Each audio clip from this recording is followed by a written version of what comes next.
একটা ভীষণ আনন্দ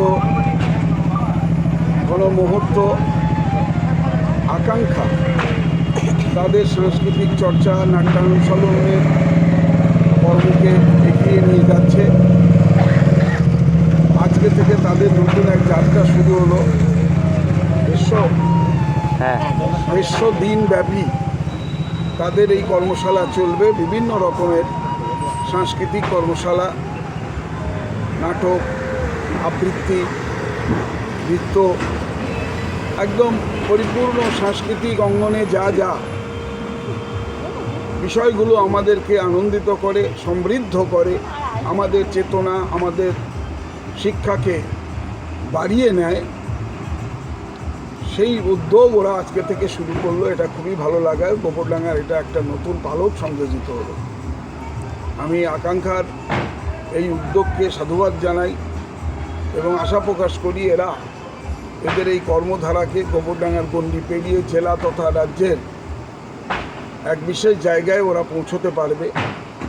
কিছুদিন আগেই ওরা রাজস্থানে একটি অনুষ্ঠানে অংশ নিতে গিয়েছিল। এটা গোবরডাঙ্গার গর্ব, আমাদের পৌরসভার গর্ব। আমি ওদের অন্তরের থেকে অভিনন্দন জানাই। ওরা এইভাবেই এগিয়ে যাক। সব ভালো উদ্যোগে পৌরসভা ওদের পাশে থাকবে, আমরা পাশে আছি। এখানে বিশ্ববতীদা আছেন, রোমা, মুনিয়া সহ অন্য সমস্ত শিল্পী যারা রয়েছে তাদেরকে আমার অভিনন্দন, শুভেচ্ছা। আমি আমার নিজের শুরুয়াতের সময়টাকে দেখতে পাচ্ছিলাম, যেটা আমি ব্যক্তিগতভাবে মনে করি নিজেকে সবসময় পেছন ফিরে দেখাটা খুব জরুরি। এবং যারা এখানকার এখন প্রেসিডেন্ট, আমরা যখন কাজ শুরু করেছিলাম তখন ওদের থেকেও নিশ্চিতভাবে ওদের থেকেও ছোটো ছিলাম। আমার তখন 16 বছর বয়স ছিল। তাহলে তোমরা আরও একটু বড় হয়েছে, আরও বেশি দায়িত্ব নিয়ে করতে পারবে। আর এই এলাকাটার সঙ্গে গোবরডাঙ্গা নকশার একটা ইতিহাস তৈরি আছে। সেটা এলাকাবাসী যারা প্রাচীন মানুষ তারা কেউ হয়তো জানেন। এখানে এই পাশে আমি এখানে এসে পেছন দিকটা যে দেখছিলাম, এখানে হাতি দোলাতে পারছিল এবং আধ বছরের অন্তত 1-2 বছর আমরা এখানে ওদের বাড়ির উঠুনে রিহার্সাল করেছি। এখান থেকে আরেকটু এগিয়ে লাবু মাস্টারের স্কুল, সেখানে আমরা কাজ করেছি। আমার মনে হয় আকাঙ্ক্ষা কত বছর হলো। আচ্ছা, তো যাই হোক, বছর দিয়ে ওরা কাজ করছে, তার মধ্যে একটা জায়গা পেয়েছে, সেখানে একটা মাঠ পেয়েছে, আপনাদের একটু মানুষ এসছে। এত সব মানুষরা সঙ্গে কম গুরুত্বপূর্ণ নয়। এবং যারা করছে ছোটরা, তাদের সঙ্গে বড়রা মিলে আছে। আমার একদম স্ট্রাকচারালি আমার মনে হচ্ছিল যে আমরা ঠিক এইভাবেই করেছিলাম। আমরা আমাদের কমিটিতে না বড়দের রাখি দিই, কারণ বড়দের গণ্ডগোলগুলো ছোটদের মধ্যে প্রভাব ফেলে। সেটা আমার ওই বয়সে মনে হচ্ছে। এবং ছিল, বড়রা ছিলেন, নতুন হাওলাদার ছিলেন, হেমাবস্থান ছিলেন, অসীম পাল বলে এক লোক। এরা 3জন আমাদের বড়রা থাকতেন আমাদের সঙ্গে। এই অঞ্চলের মানুষজন তাদের যে সাহায্য সহযোগিতা, ওই স্কুলটার সাহায্য, এই পরিবার এবং এই অঞ্চলের মানুষের সাহায্য, এগুলো খুব গুরুত্বপূর্ণ। সেটা পেছন ফিরে দেখাটা, বারবার করে দেখাটা খুব জরুরি। এই যে ফ্যানটা এসছে, এটা মনে হচ্ছে কিনেছে, কিন্তু আমরা যখন মনে পড়ছে খাটনা স্কুলে যখন প্রথম বসেছি, স্কুলের তো ফ্যান ছিল না, বাড়ি থেকে ফ্যান নিয়ে গেছি দুটো। হ্যাঁ, এটাও বাড়ির ফ্যান। এই যে বাড়ির ফ্যান মানে কি, তার পরিবারের সমর্থন আছে এটার সঙ্গে। এটা খুব গুরুত্বপূর্ণ, কারণ একেবারে পরিবার থেকে এগুলো বেড়ে ওঠে। এবং এটা বলার সঙ্গে সঙ্গে আমি এই কথাটাও বলছি, আমার বাড়ির লোক মানে আমার বাবা একেবারেই চাননি আমি ফিরে করি। ছেড়ে দূর দূরান্ত পর্যন্ত পৌঁছে দিয়েছেন শ্রী আশিস দাস মহাশয়। উনিও একটি নাট্য সংস্থার কর্ণধার। আরো অনেক বিশিষ্টজনরা উপস্থিত আছেন, নাট্য ব্যক্তিত্ব আছেন, সাংবাদিক বন্ধুরা আছেন, ডাক্তারবাবু আছেন, আকাঙ্ক্ষা নাট্য সংস্থার বিভিন্ন পদাধিকারী, সঙ্গে যারা মেম্বার্স আছেন, সঙ্গে আমার সামনে উপস্থিত অডিয়েন্স বা দর্শক, সকলকে প্রথমে গোবরডাঙ্গা থানা পুলিশ প্রশাসনের পক্ষ থেকে শুভ নববর্ষের প্রীতি শুভেচ্ছা অভিনন্দন জানাই। সকলে নতুন বছর ভালো কাটুক, সুন্দর কাটুক, শান্তিতে কাটুক, সুখে কাটুক। আপনারা সকলেই জানেন গোবরডাঙ্গাকে নাটকের শহর বলা হয়, সিটি অফ থিয়েটার। এই যে গোবরডাঙ্গা নাটকে এত সুনাম, তার কারণ গোবরডাঙ্গায় বিভিন্ন নাট্য সংস্থা আছে, আশিসদার নাট্য সংস্থা, আরো অনেক নাট্য সংস্থা আছে। আজ এই আকাঙ্ক্ষা নাট্য সংস্থার উদ্বোধন হলো।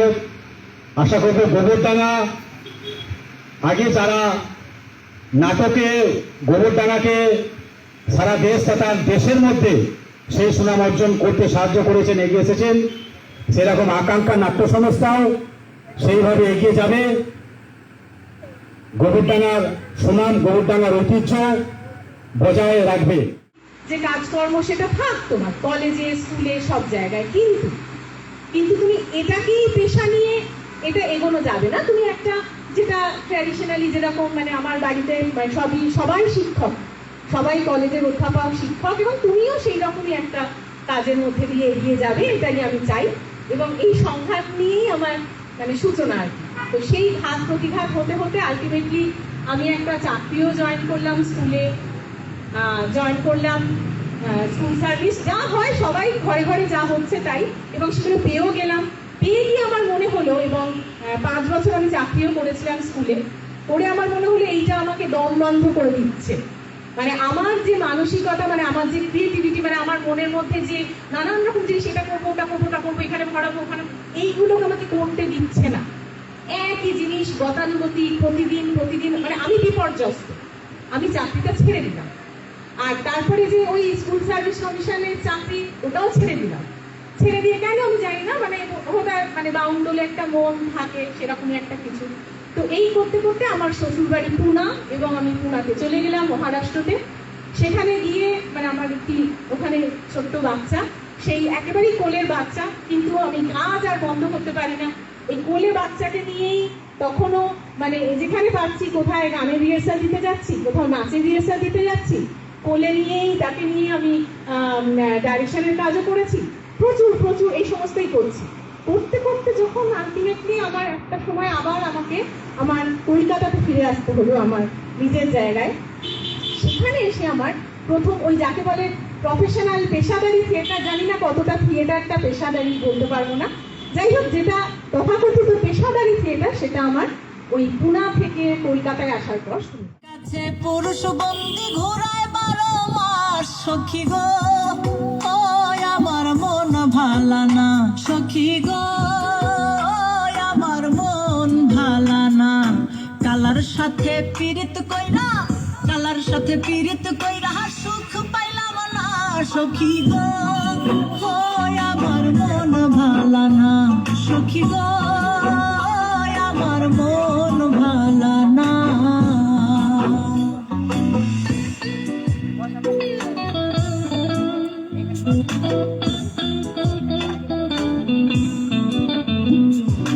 এক জাতের নারী আছে শুধুই পান খায়, এক জাতের নারী আছে শুধুই পান খায়।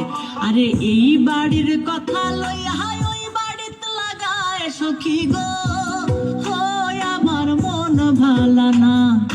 কালার সাথে পীড়িত কইরা, কালার সাথে পীড়িত কইরা